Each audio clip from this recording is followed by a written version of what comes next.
The day a 16-year-old girl walked into the boardroom of Peterson Holdings and shook the entire empire to its core. The boardroom was a cathedral of power, polished marble floors, walls lined with corporate awards and framed stock certificates, a chandelier that sparkled like frozen stars.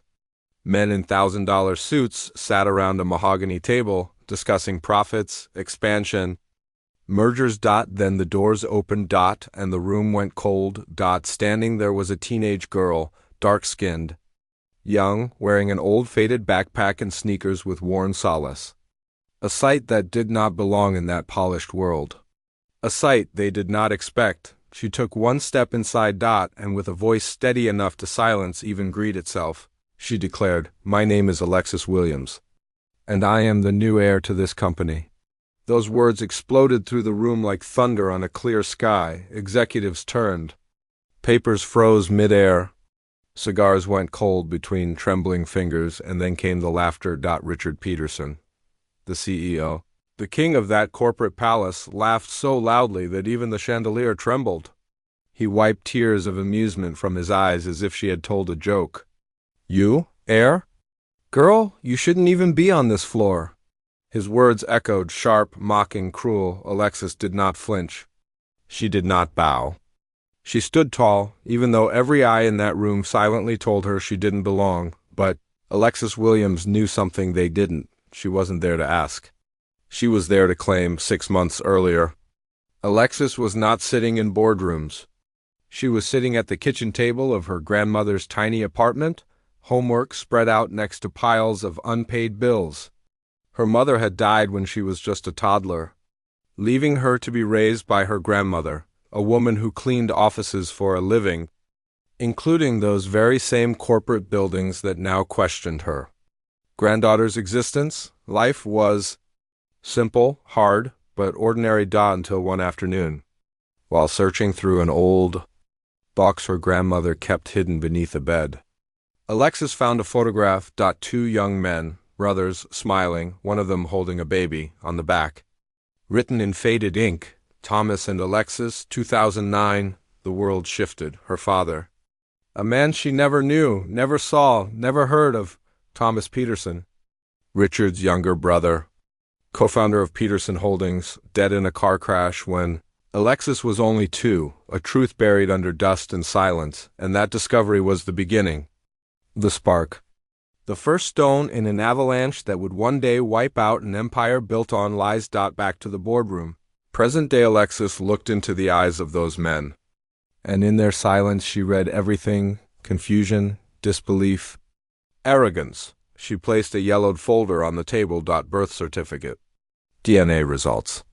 A legally signed will. Richard stopped laughing. His face drained, slowly, like ink disappearing in water. Impossible. Thomas never told you. Alexis leaned forward, voice calm as glass. Because he trusted the wrong people. The room stiffened. Men shifted in expensive chairs that suddenly felt uncomfortable. James Crawford, CFO, cleared his throat, trying to regain superiority. "Even if this is true, a minor cannot," Alexis cut in gently. "I already have legal representation." Not loud, not aggressive. Just a sentence sharp enough to slice through steel. Richard slammed his hand on the table, losing whatever dignity he had left. "Get out before I call security." Alexis slowly unzipped her backpack again, and the way her hands moved, steady, confident, fearless, made even the most arrogant men lean forward in apprehension, because this girl, this quiet, poor, underestimated teenager, had not come to beg. She had come ready. Documents, evidence, facts. And behind her calm eyes lived the fire of someone who had suffered enough to become unstoppable. Alexis whispered, as if sharing a secret with the world. "You think I walked in here unprepared?" Silence. Heavy, unavoidable, like the moment before lightning strikes, because the truth was about to surface, and nothing could stop it now. Asterisk. The night grew heavier, thick with tension like smoke no one could breathe through. After the police dragged Asher out of the house, silence swallowed the dining room. Every family member stared at the broken furniture, at the blood smeared across the tablecloth. at Lydia's trembling fingers as she touched each new bruise forming across her skin. No one spoke. No one dared. They were all frightened, not of Asher now, but of what would come next. A man like him does not fall quietly. 20 minutes later, Lydia sat in her room with her mother, Maria, pressing ice against her shoulder. Maria's eyes were red, swollen, but her voice held strength for the first time in months. She whispered, "He is not done. He will come back." Lydia already knew. Her fear was not of the man the world knew, but the monster she had lived with behind walls. For 3 years she had hidden the truth, the bruises beneath long sleeves, the way she flinched when someone raised their hand too fast, the broken pieces of her confidence swept under rugs and pretend smiles. Maria held her hand and for the first time said the words Lydia had begged to hear for so long. "You are not staying in that house again. Not tonight. Not ever." Lydia felt something inside her shift, a spark, a small flame. Maybe it was hope. Maybe it was survival. It didn't matter. It burned. Hours passed. The house remained awake. Every window locked. Every breath anxious. And just when the clock struck 2:14 a.m., headlights flashed across the front wall. A car engine cut. Doors slammed. Heavy footsteps crunched through gravel. He was back. Not alone. Lydia peeked through the curtain and her heart stumbled. Asher stood outside with 2 of his friends. Their fists clenched, voices rising, demanding the door be opened. They kicked the gate, shook it like animals, shouting threats, screaming promises of revenge. Lydia wanted to run. Her heart begged her to, but Maria stepped forward like a shield made of spine and fury. She called the police again, voice steady, unshaking, as if she had waited for this moment her whole life. Blue and red lights flashed across the street faster this time, louder, harsher, unforgiving. Asher was tackled to the ground before he could even reach the door. His friends scattered like rats, whining, disappearing into the night. This time, the police didn't just warn him. They dragged him away with cuffs biting deep into his wrists. Lydia watched from behind her mother's shoulder, breathing for the first time like a woman no longer owned by pain. But peace does not arrive clean. Rumors spread across town like wildfire. Some people whispered she ruined her own marriage. Others said Asher was a good man who made one mistake. They spoke as though her bones had not cracked under his hands, as if the nights she cried silently counted for nothing. Lydia learned then, healing isn't just escaping the harm. It's surviving the judgment that follows. Days turned into weeks. She filed charges, she gathered evidence. She fought in court while he glared across the room with a smile that said he wasn't finished. But Lydia stood taller each time. Maria sat beside her. Aunties, neighbors, women who had once stayed silent, now they came too. They filled the courtroom like an army built from bruised pasts and unbroken souls. Their presence alone was a verdict. One morning, when the final hearing ended and Asher was sentenced, Lydia walked out into sunlight that felt like a new type of air. She wasn't healed yet, not fully, but her hands were steady. Her steps were strong. She was hungry again. Alive again? Ready to rebuild without the weight of fear. And as she left the courthouse, she looked up and whispered not a prayer, but a promise that no woman should ever sit at a dinner table starving while her pain is served as entertainment. She would speak, she would teach, she would warn. Her voice, once forced silent, would now be the loudest thing she owned. In the months that followed, Lydia learned to live again, slowly, like a newborn deer learning how to balance on its own legs. She moved into a small apartment with her mother, nothing fancy, but every corner felt safe. She hung white curtains that danced gently with the wind, planted flowers on the balcony just because she could, and for the first time in years she heard herself laugh without flinching after. Nights were still heavy sometimes. Trauma doesn't leave just because the abuser does, but Lydia no longer cried alone. She attended therapy, joined a community group, shared her story with those who had been silenced like she once was. Younger women listened to her with wide, frightened eyes, and she told them gently that courage does not always roar, Sometimes it's the quiet decision to stay alive, to walk away, to begin again. Each word she spoke stitched another torn piece of her soul back into shape. Lydia didn't just survive, she transformed. Pain hardened into purpose. Fear sharpened into voice. And slowly, the world that once tried to shrink her began to make space for her strength. Months became a year, and Lydia was no longer the woman who once sat quiet at the dinner table with trembling hands and a broken arm. She had rebuilt herself piece by piece, like a mosaic made from shattered glass, beautiful not despite the cracks but because of them. She found work in a women's shelter, a place where broken stories walked through the doors every day wearing brave smiles to hide fresh wounds. Lydia listened, she held hands, she wiped tears that reminded her of everything she once swallowed in silence. The first time a woman whispered, "I don't know how to leave," Lydia didn't speak with pity, she spoke with memory. She told her how leaving is not one moment but 1,000 small steps, each one a fight, each one a victory. The woman cried, not because she was weak, but because she finally saw a reflection of hope. Slowly Lydia became known beyond the shelter.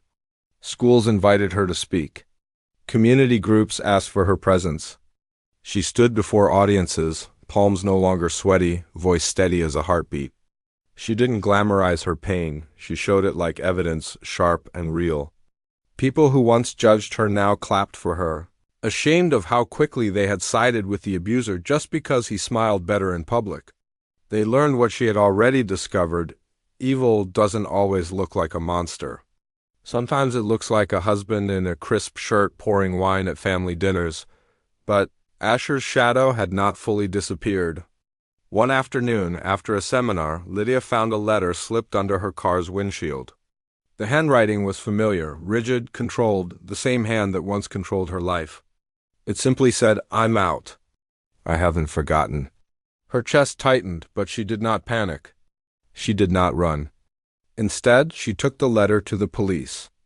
The officer who had watched her case unfold nodded with respect she had never seen before. He assured her she wasn't alone anymore, and she believed him. Still, that night, Lydia sat on her balcony beneath the soft hum of the city. Streetlights glowed like distant moons, and she wondered how many women right now were bargaining with their own fear. How many were convincing themselves to stay one more day, one more hour. She picked up her phone and recorded a message, voice soft but powerful. "To the woman listening, you are not weak. You are not to blame. Your story does not end in the hands of someone who breaks you. You can leave. You can heal. And even if you don't believe it yet, one day you will breathe without pain." That message reached thousands, then millions. Women from cities she had never heard of sent messages, sharing secrets that had lived in locked rooms for years. Lydia read everyone, sometimes crying, sometimes smiling, but always answering. She could not save the whole world, but she could hold a piece of it in her hands and refuse to let it fall. Years later, Lydia stood on a stage under blinding lights at a national conference. Cameras flashed. The crowd waited. Her voice filled the hall like thunder wrapped in velvet. She spoke of pain, of scars, of rising. She spoke for the girl she used to be, the one who sat starving at dinner while her suffering was ignored. She vowed that no woman would walk that road alone again. When she stepped off stage, a young girl with shaking hands approached her. She whispered, "Because of you, I left." Lydia didn't respond with congratulations. She hugged her. A long, silent embrace between two survivors. In that moment, Lydia understood her purpose was never just to escape. It was to lead others out of their darkness, too. Her story did not end with survival. It expanded into revolution. She became a voice big enough to break chains, a light strong enough to guide others. And somewhere deep inside her, the girl who once whispered her prayers in fear finally exhaled, free, fearless, unstoppable. Lydia's life grew new layers the way a tree grows rings, each one marking storms survived. Seasons endured and sunlight finally reached. The shelter where she worked soon became more than a job. It became a mission. She arrived early every morning, unlocking the door to women waiting with swollen faces and silent eyes. She made them tea, wrapped thin blankets around trembling shoulders. spoke to them like someone who understood the language of wounds. She helped them file reports, guided them through court hearings, held their children when they couldn't stop their own hands from shaking. Every story she heard broke her a little more, but every woman she helped stitched her back together stronger than before. Pain and purpose lived inside her like two hearts beating as one evening. During a support circle, a woman named Rima stood up to speak, voice cracking like brittle glass. She revealed bruises hidden beneath a shawl, confessed she had tried to leave her husband but always returned, chained by hope that he would change. Lydia listened quietly, then told her story not with pride, but with honesty, how leaving hurt, how freedom felt lonely at first, how healing tasted like iron and fire, not sweetness. She told her that strength is not in walking away once, but in choosing yourself again and again even when it feels easier to go back. Rima cried into Lydia's shoulder, and that night she didn't return home. She stayed in the shelter instead, the first night of her new life. Months passed. The shelter expanded. Donations increased. Lydia was invited to host workshops in different cities. At airports, strangers stopped her to thank her. Her name spread like a whisper at first, then like a wave. She was interviewed on radio shows, then television. People asked how she survived. She answered simply, "Not by being fearless, but by living even when I was afraid." But shadows still followed. Asher lingered in the edges of her thoughts like a stain that time could fade but never erase. Sometimes she saw someone on the street who moved like him and her heart froze for a moment. Sometimes she woke at night drenched in sweat, dreaming of fists, broken dinners, a fork she could not hold. Healing was not a straight road. It curved, dipped, climbed. But she kept going. One night after a conference in another city, Lydia returned to her hotel, exhausted yet glowing from the applause. As she reached her door, she heard footsteps behind her, slow, heavy, too familiar. She turned, breath held like a trapped bird. It was Asher, older now, beard unkempt, eyes wild with resentment and something darker, desperation. He smirked, a ghost of the man she once loved, and whispered, "Look how famous you've become." But fame doesn't protect you. Old fear flickered, but it did not swallow her. Lydia did not shrink. She stood tall, shoulders squared, voice steady like stone. "I am not who I was," she told him. "You cannot touch me now?" He stepped closer, but before he could speak again, two security guards approached the hallway. Lydia took one calm step back and pointed directly at Asher with a confidence born from battles won. The guards detained him instantly. He struggled, cursed, spat threats, but they meant nothing in the face of her strength. She filed another report. He was banned from approaching her again. The law, once slow, now moved fast in her defense. The world that once ignored her now stood around her like a shield. Lydia returned to her room, heart pounding but eyes dry. She sat on the bed and realized something powerful. The fear she once carried like a second skin was now just a memory, not a master. Asher had returned like a final chapter, but she had already rewritten the book. In the following year, Lydia founded an organization called Unbroken Voices.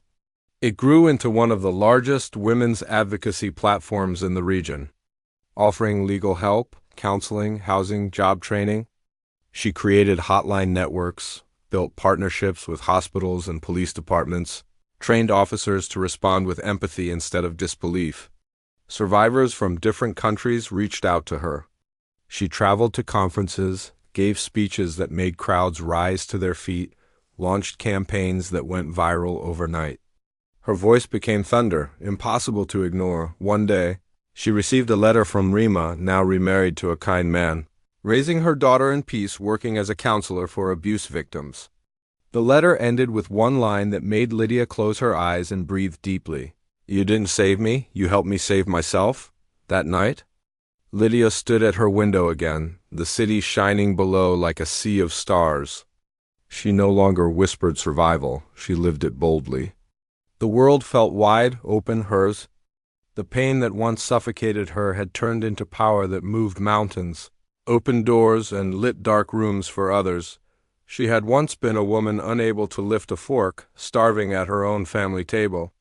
Now she fed strength to thousands. She was not just healed, she was transformed. Not quiet, but unstoppable. Not broken, but reborn. Lydia's name eventually reached beyond cities and borders. She became a symbol, not of suffering, but of what rises after suffering. Years passed like chapters turning. Her organization expanded into multiple countries. Shelter homes were built under her leadership, and countless women stood healed because one woman once refused to stay silent. She was invited to speak at international assemblies, universities, and global women's forums. Scholars quoted her words. Survivors traveled miles just to hold her hand once and say, "You gave me courage to leave." Lydia never considered herself a hero. She simply remembered the night. She sat unmoving with a broken arm and swore no other woman should endure that silence alone. Asher eventually faded into the background of history, his rage no longer powerful, his name no longer spoken with fear. He lived a quiet life after his final release, watched the world celebrate the woman he tried to break, and slowly drowned in the realization that he had become nothing but the shadow of her success. Lydia never wasted a single thought on revenge. Her victory was not in his downfall, it was in her rise. She had conquered him not by destroying him, but by becoming everything he told her she could never be. In her later years, Lydia wrote a memoir. Not to relive pain, but to preserve strength. The book became a bestseller, translated into languages she never heard spoken in her childhood home. Young girls read her journey and learned warning signs long before bruises could bloom. Mothers shared her chapters with daughters, saying, "Remember this. Know your worth." Her words traveled further than her voice ever could, settling into hearts as quietly as dawn. One evening, after returning from a conference, Lydia visited the old family house, the one where she once bled and broke. She walked through each room slowly, touching old walls with steady fingers, not shaking now, but remembering. She sat at the dining table, the same place where she once starved while others ate around her, and smiled softly. Her mother sat beside her, older now, hair silver like moonlight, but her eyes filled with pride. They shared tea, not silence. Love, not fear. Lydia whispered, "We made it out." And Maria squeezed her hand in answer. Surrounded by the ghosts of who she once was, Lydia felt peace, deep, heavy, complete.